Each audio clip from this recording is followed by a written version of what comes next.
Today, we will delve into the fascinating field of pharmacology, specifically focusing on the complex topic of ADHD, attention deficit/hyperactivity disorder, and its pharmacological management. Attention deficit/hyperactivity disorder is a neurodevelopmental disorder characterized by symptoms of inattention, hyperactivity, and impulsivity.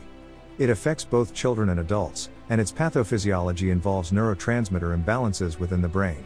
ADHD is believed to be associated with dysregulation of specific neurotransmitters, primarily dopamine and norepinephrine. Research suggests that a shortage of these neurotransmitters or impaired transmission in the brain's neural circuits involved in attention and executive functions contributes to the characteristic symptoms of ADHD. The prefrontal cortex, striatum, and limbic system are key brain regions implicated in the pathophysiology of ADHD, where abnormal neurotransmitter signaling disrupts normal cognitive processes. Stimulant medications, such as methylphenidate and amphetamines, are the mainstay of treatment for ADHD. These medications primarily modulate the release, reuptake, and metabolism of dopamine and norepinephrine in the synaptic cleft, thereby increasing the availability of these neurotransmitters. By enhancing neurotransmitter signaling within key brain regions, stimulant medications help improve attention, impulse control, and hyperactivity levels in individuals with ADHD.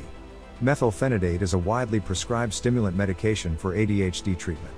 Its pharmacokinetic profile involves rapid absorption, primarily in the gastrointestinal tract, followed by extensive hepatic metabolism.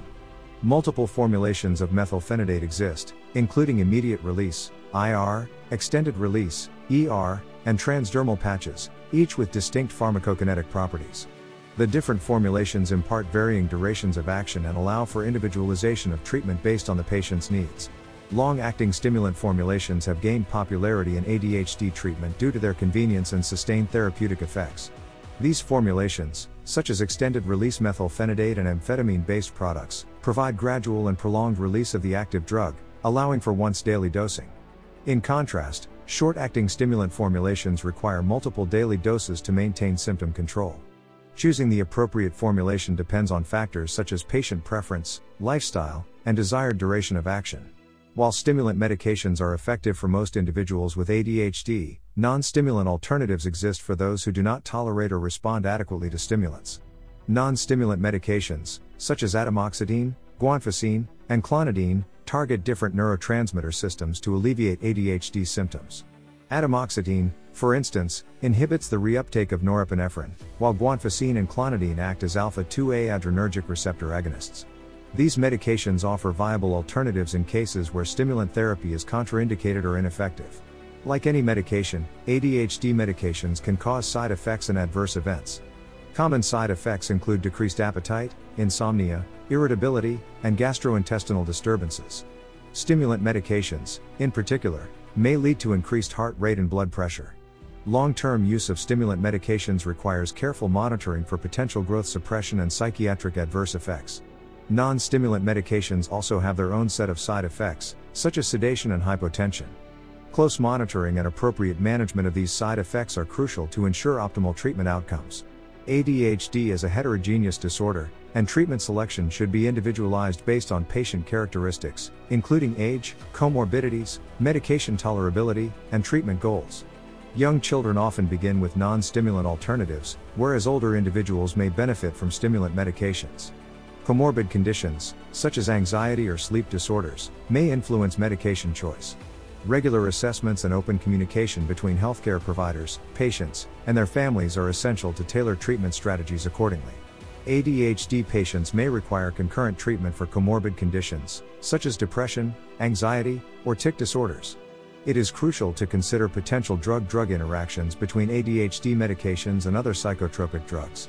For instance, certain antidepressants and antipsychotics can affect the metabolism or increase the side effect profile of ADHD medications.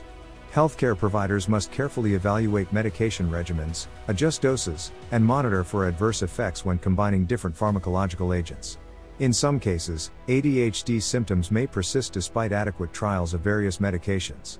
This challenges healthcare providers to explore alternative treatment options, such as augmenting therapy with non-pharmacological interventions like cognitive behavioral therapy or adjusting medication dosages.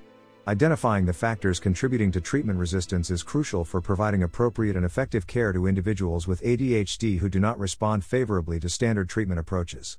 Continual research efforts aim to broaden the arsenal of medications available for ADHD management. Emerging pharmacological therapies, such as new formulations or novel compounds, offer potential benefits in terms of efficacy, tolerability, and reduced side effect profiles. Examples include lisdexamphetamine, guanfacine extended release, and multimodal treatment with lisdexamphetamine and another stimulant. These evolving treatment options hold promise for improving symptom control and enhancing the quality of life for individuals with ADHD. Long-term use of stimulant medications in ADHD patients has been a subject of considerable interest and research. While these medications are generally safe and well tolerated, concerns have been raised about their potential neurocognitive effects. Studies have explored cognitive functions, such as working memory, attention, and executive functioning, in individuals on long-term stimulant therapy. Understanding these effects can help clinicians and patients make informed decisions regarding treatment duration and possible mitigating strategies. An unfortunate consequence of the widespread use of ADHD medications is their potential for misuse and diversion. These medications, particularly stimulants, are commonly abused for their stimulant and cognitive enhancing properties. College students and young adults seeking academic performance enhancement are particularly vulnerable to this phenomenon. Healthcare providers and educators must stay vigilant, educate patients about the risks, and implement strategies to minimize the misuse and diversion of ADHD medications. In conclusion, managing ADHD with medication is complex and continuously evolving. It involves understanding neurotransmitter imbalances, how medications are processed in the body, and tailoring treatment to individual patients. Integrating non-stimulant options and considering drug interactions are important. We should also explore emerging therapies to enhance our ability to manage ADHD. However, we must be cautious of potential side effects, treatment resistance, and misuse of medication. By working together, we can improve the lives of individuals with ADHD.